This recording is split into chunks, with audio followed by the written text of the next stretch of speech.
As a busy entrepreneur or online business owner, you may be so overwhelmed with all the tasks and all the things to do. I know I certainly can be sometimes. And over the past 20 years, I've used several different productivity methods to help me be more efficient, effective, and productive, especially since I raised our children at home and then eventually at our offices while running our business. And to be honest with you, I actually started the business. If you don't know their backstory, I had a 9-month-old. I was in grad school for electrical engineering, so I had a lot of things on my plate. So in today's episode, we're going to be talking about 4 different methods that I've used, what they are, and how you could use them in your business. Welcome to the E-commerce Made Easy podcast. I'm your host, Kiri Saunders. When we started this business, all I had was a couch, a laptop, and a 9-month-old. My main goal? To help others. Now, with over 20 years in the e-commerce building industry and even more than that in web development, I have seen a lot. I love breaking down the hard tech into easily understandable bits to help others be successful in their online business. Whether you're a seasoned e-commerce veteran or just starting out, you've come to the right place. So sit back, relax, and let's dive into the world of e-commerce together. Welcome back to the E-commerce Made Easy podcast. I'm your host, Kiri Saunders. So productivity and studying it has been something I've always been interested in and have studied various forms of it in the past 20 plus years of being in business. And one of the reasons it's important to me is because when I started this business, like I mentioned in our introduction, I had a 9-month-old in tow. And shortly thereafter, I had another child as well. So not only did I need to figure out how to juggle being a business owner, but I also had to juggle being a new mom and then having another child. And I honestly was getting my master's degree in electrical engineering when I started the business. I had already completed pretty much all my classwork when my husband and I decided to go ahead and start a family because we're high school sweethearts and we've been together almost 10 years at that point, married pretty much 5 when we decided to start a family. So it made sense to us for us to start it, but I had a lot of things on my plate. I had a new business. I had, a baby and then a baby on the way a few months later after I started the business. I needed to work on my master's thesis and get it written so that I could graduate because all I had, like I said, when I started the business, there's a few more classes left. So I had a lot on my plate. And I'm giving you this as an example because I know most online business owners and entrepreneurs also have many facets of their business and many things on their plates as well. So when you're looking at these methods, you can look at from a perspective of how can I use this personally and how can I use this professionally in my business too. So when you're reviewing and adapting many of these productivity methods, I want you to keep in mind you and how you work. So not all the components of each of these methods work for me, nor do they always seem appropriate for me. I felt like I had to do them exactly as they were prescribed by the person who was teaching the method. And what I found was that made it hard to implement, and I tried to do some of the things that were against my natural nature, against the way my brain organizes things, processes things, etc. So one of the first techniques I found, and I tried in a more formal way than I had ever before, was the Getting Things Done method by David Allen. He has a great book on this, which we're going to link to in the show notes. So I stumbled upon this method, I want to say probably about 7-ish years, maybe 10 into the business. I read the book. I just really embraced it. And I thought, I really need this because we had grown. We were probably 14, I think, staff members at the time, if memory serves me correctly. And we were really growing, and I really needed to make sure that I was productive. I could help our staff be productive, etc. But one of the downfalls I had for this was that when you do getting things done and when you get it started, you many times will take a day or two to get this kicked up. And depending upon your situation, this could take a day or two, like I said, and can really feel overwhelming. I know it felt really overwhelming to me. I couldn't imagine, especially at that time in our business, how I could take a day or two and just kind of ignore everything and not answer emails to customers, not help my staff, and just really concentrate on getting everything organized for me. I did the best I could, but I still felt very overwhelmed with it. But let me back up too. So the core idea of getting things done is pretty simple. They want you to capture everything, clarify your next actions, organize your tasks, and regularly review those tasks and then take action on them. So as you can see, it's a pretty important, simple concept, but then he has some techniques on how you can really do this. And I restarted getting things done a few times over the years.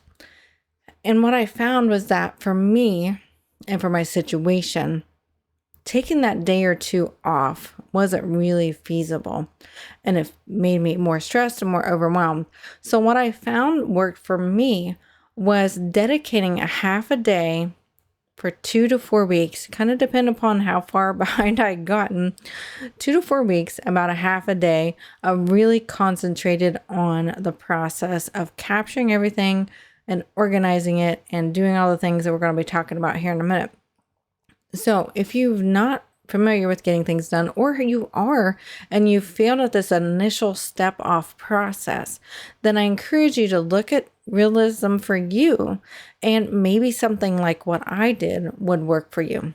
Or maybe you take one day off and then use one of your weekend days to do the process. So really kind of think about, how can I really effectively get this kicked off the ground?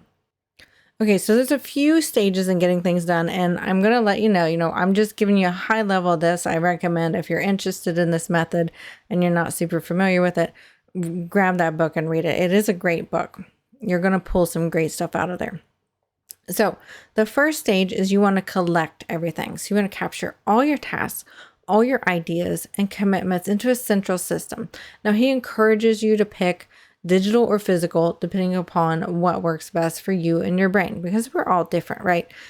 For me, I find a mix works best for me. I like to have most everything is digital for me. I have all my tasks digitally. I have my calendar digitally, but then every day I use my paper planner to transfer onto there the most important things that I need to get done for that day. And then I also, lay out what's on my calendar schedule-wise, whether I have calls that I need to be attentive for and things like that. So use paper or digital based upon what you need. You want to regularly review these collected items too. That's very important in this system. And you want to clarify the next steps and categorize the tasks based on context and priority. So for me, the context part was not as effective for me. So I'm going to go to the next stage too, which is organized. I want to explain it a little bit more then. So you want to also organize your items when you're processing them into lists of categories of different types of tasks. And one of the things he encourages is organize them based upon your context. So where are you? Are you at your computer? Are you driving? Are you running errands? For me, almost all of my tasks are while I'm sitting at a computer. If it's something don't need a computer for, then it's probably an appointment that I'm going to be honest with you. I don't really have a whole lot of errands to run other than like normal grocery store runs and things like that. But I'm very, deliberate about not just running the grocery store on any whim too. So I try to make sure I'm very organized on when I'm doing the things I'm doing, which I think that getting things done has really helped me do. So that organization based upon whether I'm doing phone calls or sitting at my desk wasn't as effective because I don't generally do a ton of phone calls. They're usually scheduled and on my calendar. So I don't really need to organize my tasks based upon context as much. So like I said, we need to keep these things in mind as to what works for you. And then the most important thing that, besides the email processing, the most important thing that I found for getting things done for me was the weekly review, and the very importance and how much David Allen stresses the weekly review. And I will say, in all the years that I have been doing getting things done, and not to a T, I don't do getting things done to a T, but when I'm doing getting things done, that weekly review is pivotal in whether I'm really effective on my next week. So what a weekly review is, if you're not familiar, is you want to really go through all your tasks. You want to look at the ones you didn't get done. You want to decide, do I still need to do this item? And if so, then we need to put it into a different time slot on our next week and decide when we're going to do it. Could we delegate this item? Or do we not need to do it anymore at all? So we need to evaluate all those things we didn't get done for the week and figure out what do we do with them. We also need to look at what did I get done and celebrate those things as well. So you need to recognize all those great little steps that you're doing throughout the day, because as online business owners and entrepreneurs, it's very easy for us to lose track of the wins that we have. So making sure you're putting down those wins is really important. And then you want to make sure that you're engaging and executing on the tasks that are on your system. So, and that's kind of like a nuanced thing on how you want to do that and how you want to, mark things complete and feel, good about the things you get done. But I do want to go back a little bit to that weekly review, because one of the things you need to keep in mind too is typically a weekly review is going to take you 1 to 2 hours. I would say probably 2 hours to really do an effective one. If you're really on top of everything and have a lot of buffer room in your weeks, then maybe 1 hour will be enough. But you want to pick the time that's most effective for you to do that weekly review. For me, I find that Friday afternoons, mid to late afternoon, probably starting about 2 or 3, is my best time to do a weekly review. That's when I get the least questions from customers. That's when I get the least questions from my employees. And that's when I can really just sit and focus on my priorities, what I've gotten done, what do I need to defer, what do I need to delegate, and things like that. A lot of other people like to do it on Sunday evening before the week starts, or they like to do it on Monday morning right as the week is starting. For me, I feel behind if I do it on Monday morning. I've tried Friday night and Monday morning, and I used to be a workaholic, honestly, and I had several staff members, bless them, really help me get out of that habit. So I really try to, besides recording the podcast, I will admit many times I'm recording the podcast on a Sunday or in the evenings, because I have a room in my house that's much better for sound for podcasting. So besides the podcast, I try not to do any work on off hours, unless it's an emergency for a client. No problem. I will drop things and do my best to help a client. But in general, I try not to do regular work on the weekends. So for me, Sunday night weekly reviews is not ideal for me, but Friday afternoons is. Okay, so for getting things done too, and we're going to spend a bit of time on this, and this is going to be my last main point on it, but for getting things done, email, it really, really helps me with email. So one of the things that they have, whether it's email or a task that comes across your plate, is they have basically a decision tree for you. So you need to look at each of these things with these questions in mind. So the first question is it actionable? Can you do something with it, or is it just information? If it is actionable, then we're going to do some other decisions after that. If it's not actionable, then what you want to do is it trashable? Do you need this information at all? Or do you maybe need it in the future, so you need to put it somewhere where you're going to see it later?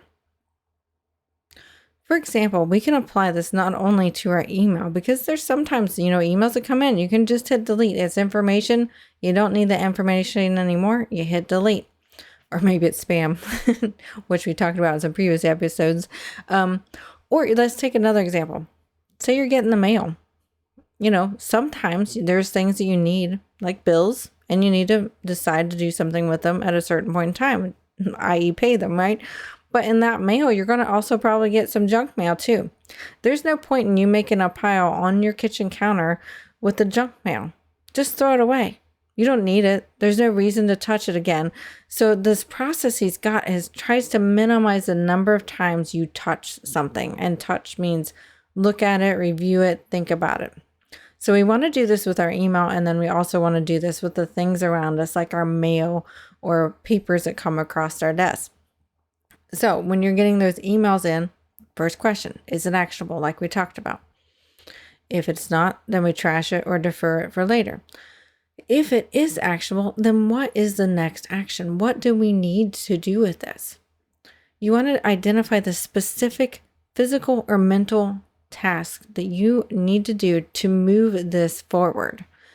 If it can be completed in less than 2 minutes, though, consider doing it immediately. Just like when that junk mail comes, you're walking in the door and you got the junk mail in your hand, it's going to take you less time to throw that away immediately or recycle it, really. I mean, we should be recycling it. Than to sit it on your counter, have it sit there, chewing in your mind as you're cooking dinner, you kind of see it out of the corner of your eye. You just want to get rid of it right away. Similar to when you're processing your email. If you know you don't need something, delete it right away. If you know you need it, but it's reference material, go file it right away. If it takes less than 2 minutes, do it right then. You're going to find that you're going to look at it less often. It's going to have a less mental load and you're going to waste less time. So also then when it's not trash, obviously we want to see if it's actionable, it's a delegatable. Can you have somebody else do this task for you? So really think about who you can delegate it to, and then clearly define the desired outcome and any specific instructions with it. So I know this is something that a lot of business owners like me need to be more conscious of and think about more, because sometimes you think, well, I can get it done faster. Well, maybe, but then you can't be doing these other things that somebody else can't help you with because only you can do those things. So this is something that's always a consistent struggle for me as a business owner. And I'm sure for many of you, I'm sure you can relate to that because it's just more natural for us to do the things we're doing and that's kind of what an entrepreneur is. We just kind of do, right? So you really need to be consciously thinking, can I delegate this task? Can somebody else do this task? Do I have to be the one to do it? If the answer is no, you don't need to be the one to do it, then figure out a way to delegate and train somebody else on it. Okay, so then here's the question too. If it is an actionable item and you can't delegate it, but it's more than one step to get it completed, then it's a project. So the next question is it a project? So if it requires more than one action step, it's considered a project and you need to put that in your project system. And you need to define the next physical or mental action for each project. This is something I sometimes get hung up on, is defining the next physical or mental action needed to get a project moving forward. But when I sit down and think about it, it's really not that hard. And I'm like, why didn't I do this before? So make sure this is something that's in your mind a lot because it's something that isn't always naturally in entrepreneurs' minds, I've found. And then lastly, is it reference material? Is it information you might need later? If it is, then file it in your email system or file it in your paper system if it's paper. And file it in a reliable way so you know where it's going to be if you do need it. Okay, so that's the core general overview of getting things done. It's kind of a lot because it's a big system and it can be very effective. So I just want to make sure you had a really good overview of it and examples of how I use it really to hopefully help you think through the system on it. Okay, so the next 3 productivity methods that I want to discuss, I think go together and actually support the getting things done method in many ways. So the first one is time blocking. So just like I was talking about the weekly review and how I like to do it starting at 2 or 3 in the afternoon on Fridays, that's considered time blocking. I have blocked that time out on my calendar. I don't schedule any appointments. I don't schedule any phone calls during that time unless it's absolutely critical to do it during the time. It's kind of a no zone. Nobody stomps on my weekly review. So I time block that, that's when that gets done. So time blocking is when you allocate specific blocks of time to focus on specific types of tasks or categories of work. So what this helps you do is it helps you avoid multitasking. Now, I find that multitasking, they say multitasking is not effective. There are some times I find multitasking is effective, but I do agree that most of the time multitasking is not effective. So this allows you to do deep work and concentrated work. So some other time blocks that I have are quotes. We have customers that send us requests of things that they need. So I have a specific time on my calendar, several days a week, that I look through the quotes and go over them with a staff member. So that's again another example of time blocking.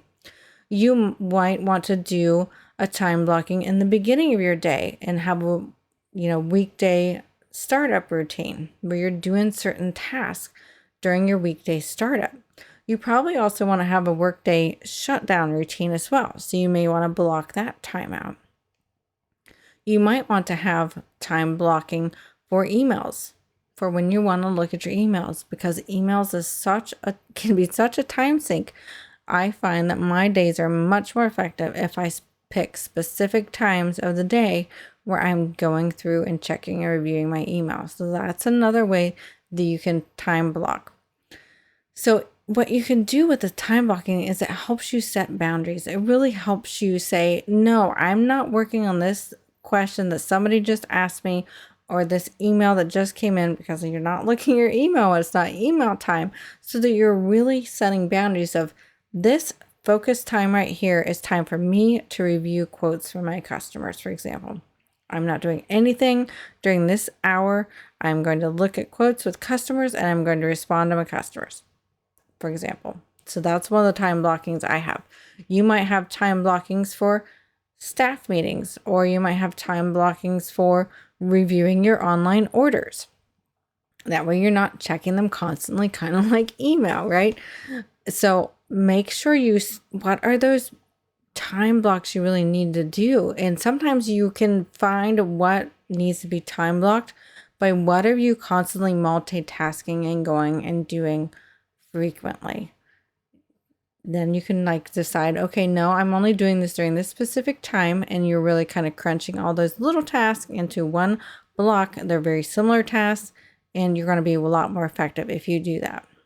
Okay, so I alluded to this a little bit.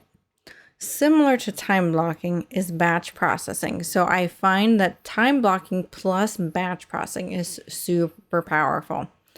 So what you can do with this one is, like I alluded to when we talked about time blocking, is you want to group similar tasks together and handle them during dedicated time blocks, right? So this reduces the cognitive load associated with task switching. So if you dedicated a half an hour to doing just your email and only your email and only the quick email, going back to the getting things done, only your quick email, then you're going to really plow through that inbox, delete those items that need to be deleted super fast, move the items that are reference materials out of your way super fast, and then you can have maybe a secondary 30-minute time block to process those longer emails that takes a bit time to respond. It might take you a time to decide who to delegate the task to or when you're going to work on the task, etc. So doing time blocking and batch processing married together can really just so greatly increase your productivity. It's just really great for helping you eliminate distractions and really being a lot more efficient with your time, because you're grouping these similar things together. So you're not running here and there, going to get this supply or that supply, or asking this person a question or asking that person a question or waiting for this person. You're really just doing the things together that you need to be doing. So you can, like I said, with asking people questions and stuff like that, you could batch those. You could batch all your questions to your staff or to your peers all together too, or answer the questions all together. Sometimes I'll do that. Sometimes I'll be focused on what I'm working on, and I'll know that I've had staff message me on Instant Messenger. So even though many of us work in the office, some of us work remotely, and this, we're all in the city of Athens, but some of us work remotely. I will sometimes purposely not really ignore them, but decide right now is not the time. I'm responding to people. I'm focused on this other thing, and I'm batching this right here, and I'm working on this task right here. And then later I'm going to batch answer all my employees and the questions they have. So this can really, really make you super efficient. Okay, and then the last technique that I want to talk about that can really tie all these together and go, it really works well with the getting things done, the batch processing, the time blocking, is hopefully I pronounce this right, Pomodoro technique, Pomodoro.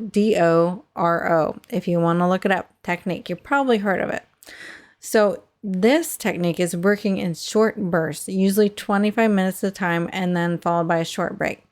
So this enhances concentration and prevents timeout. Now you might say, well, that's just like time blocking and batch processing. It is, but the caveat here is what really makes this effective, and is a kitchen timer. I have a really super cheap kitchen timer at my office desk, and I actually have one at my house desk as well.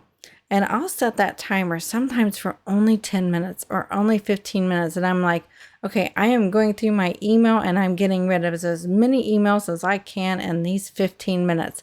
And I will batch process with this technique of timing myself, and it kind of gamifies it. It makes me want to go faster. It makes me resist getting stuck on those emails. It's going to take more than 2 minutes, like the getting things done method. It's going to help me just really plow through quickly and effectively and get through those ones that are really quick and just really don't need to be in my inbox at all. And then you can do this again with those emails that you know are going to be slower. And I'm giving emails an example because I feel like that's a lot of our overhead we have as business owners many times is the communication that we will get. Email is one example of it. And so I will use it. I set another timer and blast through the longer ones. Now, for the ones that take me longer to do, I might bump that time up to say 25 minutes, for example, and then do the longer response emails in the longer time so I don't feel quite as pressured. I do find the really short time though really works well for emails that are really, really short. And the whole point of this one too is you want to take a break. You want to reward yourself after one of these chunks of time. You want to get up, you want to move, you want to stretch, go get you some water, get you a snack if you need it, but really get your body flowing again, and that helps get your brain moving. So the goal is to not sit there for hours on end and not get up and not move. And we want to focus our time on what we're working on and use that timer. It really, really does help. Okay, so those are the 4 methods that I use pretty regularly, pretty much every day in my business. So I want to hear from you. There are so many productivity methods out there. I could have talked about a whole bunch more, but I felt like these really tied well together. And if you missed the first episode of 2024, go back and listen to episode number 37, I believe it would be. And it is on the 12-week year, which you can actually overlay into the topics that I talked about today, and getting more things done, or more of the right things done, is really the way it should really be said. So hopefully this was helpful. We do want to hear from you though. I am really curious, what productivity methods do you love and use? And I want to hear why you do, because I'm always curious about these things, and I'd love to hear from you. So drop us an email at podcast@bcsengineering.com. We would love to hear from you, or you can find us on social. Just look up BCS Engineering or BCSE Solutions. Those are our 2 current names. We're brand transitioning, if you're listening in real time, to the BCSE Solutions. We just needed to rebrand. There's more about that in the podcast if you want to listen to some of the older episodes. So we are working on rebranding because we found people were really confused by the engineering word in our name. Long story short, we just came up with the name without we even knowing what we were going to do when we first came up with the name. So we're rebranding right now. So just look up BCS Engineering or BCSE Solutions. You'll find us in either place. We would love to hear from you. And if you're listening to us on the YouTube, please hit that subscribe button. And if you're listening on the podcast, hit the subscribe button there as well, or follow whichever your app shows you, so that you don't miss out on any more upcoming topics on making e-commerce and online business easier, so that you can be more productive, serve your customers better, and really just help your business grow. See you next week.